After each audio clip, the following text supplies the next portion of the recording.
Welcome to the video on the introduction to differential equations. What's a differential? Well, we've been doing things like, if I said that y is equal to, 3x. If we took the derivative of both sides of this equation, we said, one of the notations we used is we said dy over dx is equal to 3. We took the derivative of both sides of that. But this you could almost use as differential notation. dy is a differential, and dx is a differential. And what does a differential mean? A differential just means an infinitely small change in y in this case. So that's the differential in y, or an infinitely small change in x. So a differential, it's like a difference, right? When we learned slope, we said, slope is change in y over change in x. Or you could say the difference in y over difference in x. But once we started taking the slope of curves, we had to make this difference and this difference approach 0.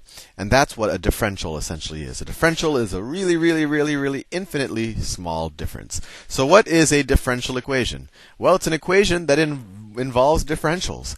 So for example, this is a differential equation. This will be the first example that we solve.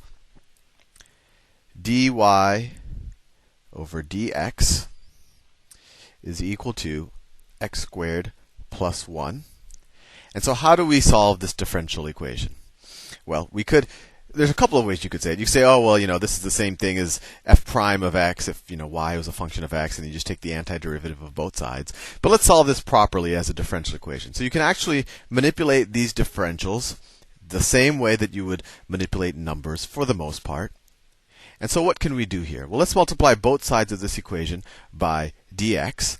So you get, for a very small change in y, dy, you get x squared plus 1 times a very small change in dx. Or another way to say it is, for a very small change in x, if you want to figure out how much does y change, you multiply times x squared plus 1 wherever you are on the curve. So what does that do for us? Well, let's take the antiderivative of both sides, or let's take the integral of both sides. And if you watched all of the videos on integration and the definite integral and area under curve, you realize that an integral is essentially a sum. It's kind of an infinite sum of a bunch of these infinitely small dy's. So if you take the sum of all of the changes in dy's, you're left with a y on this side of this equation. And you might want to rewatch all the videos that we did on integration. And then what is this? This is essentially just, this is the indefinite integral of x squared plus 1. So it's the antiderivative of that. And what's the antiderivative of x squared plus 1? Well, it's x to the third over 3.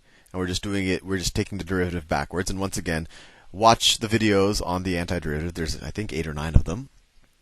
Plus x, and then plus c. And where does the c come from? Well, we know that when we take the derivative of a constant, it goes to 0. So when you take the antiderivative, we're like, well, there could have been a constant there. And that's where that plus c comes from. So this is the general solution. This is the general solution to this differential equation. And that's something interesting. So with traditional equations, the solution tended to be a number. Right? If I just told you, y is, if I told you, y is equal to 2y minus 1, then you'd get minus y is equal to minus 1, you'd get y is equal to 1. So this is a traditional equation, and your solution was just a value. You solved for the variable.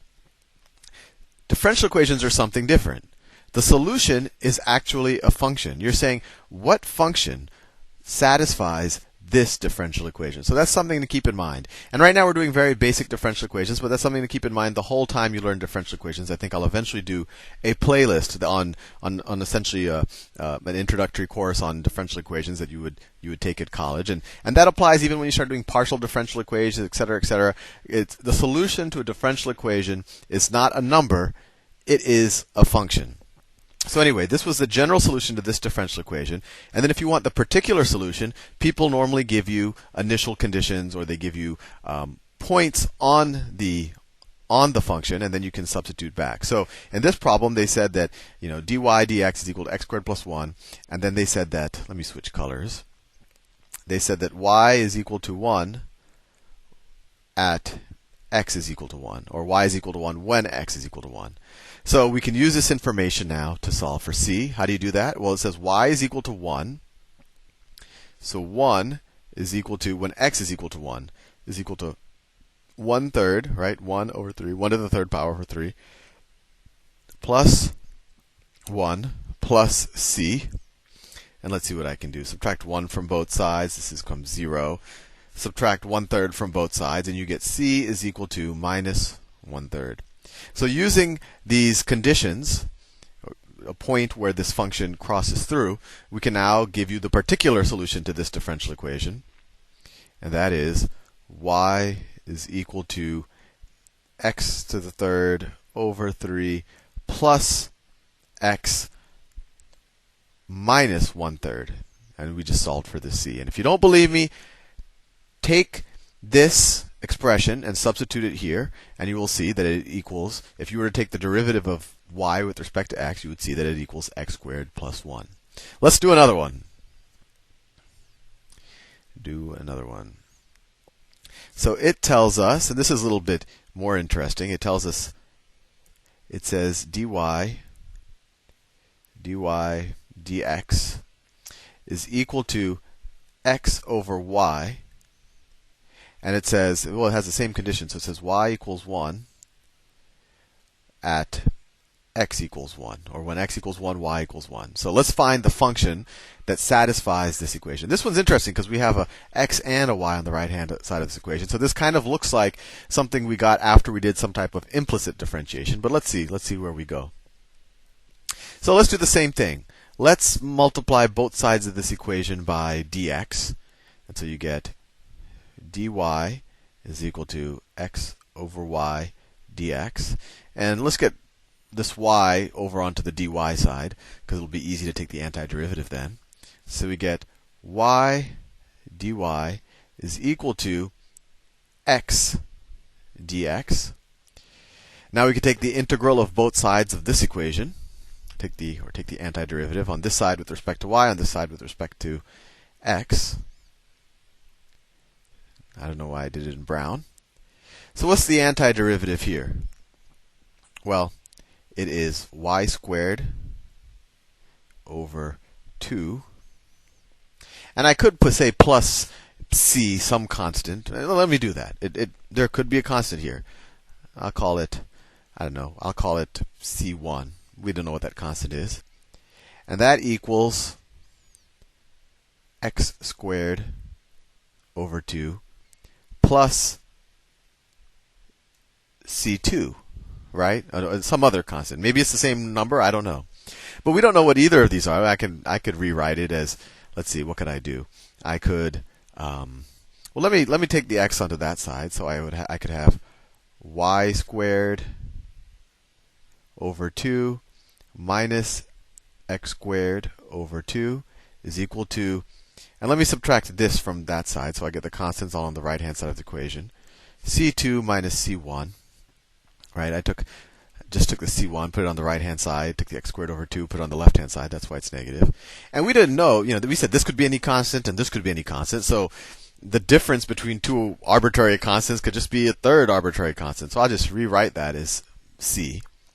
And so the general solution to this differential equation is y squared over 2 minus x squared over 2 is equal to c. And actually, let's do something else just to clean it up a little bit, because once again, this could be any constant. So let's multiply both sides of this equation by 2, and you get y squared minus x squared is equal to 2c.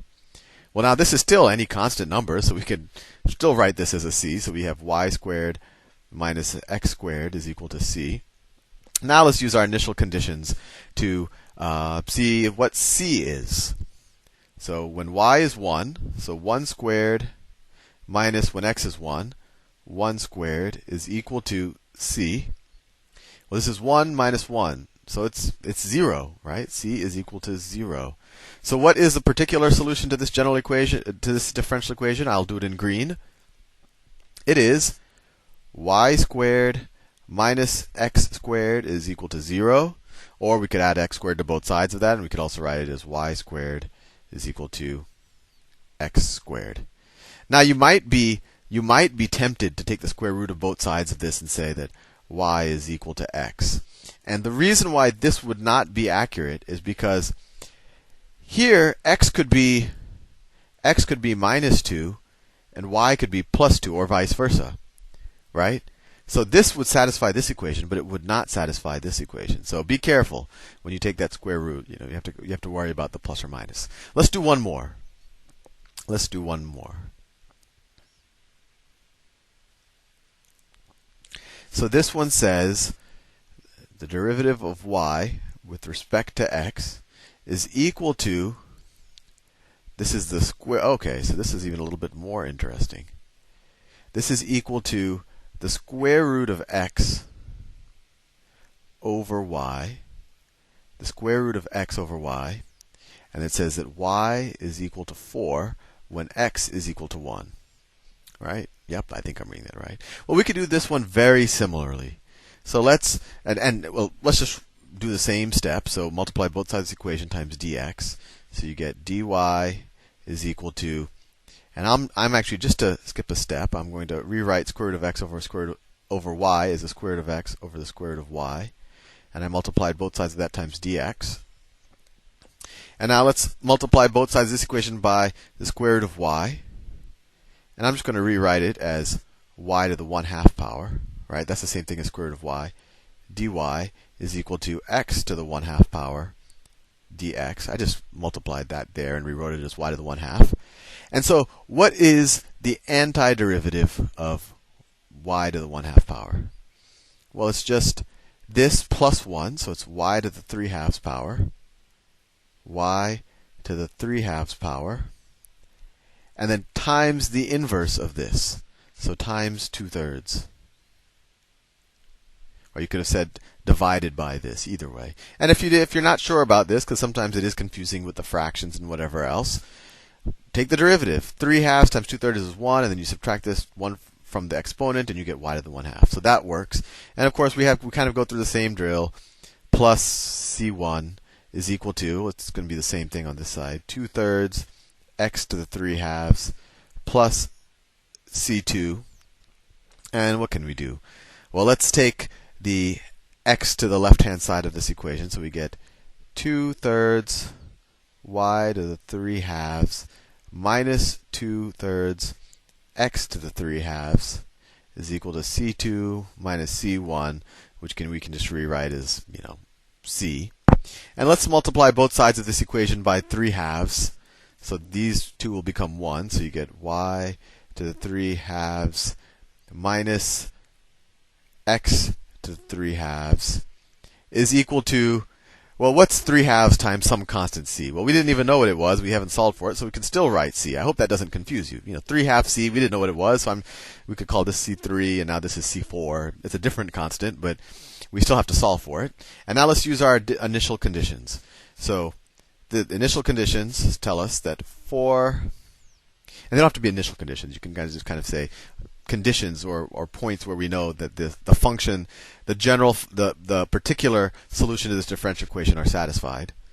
So 4 to the 3/2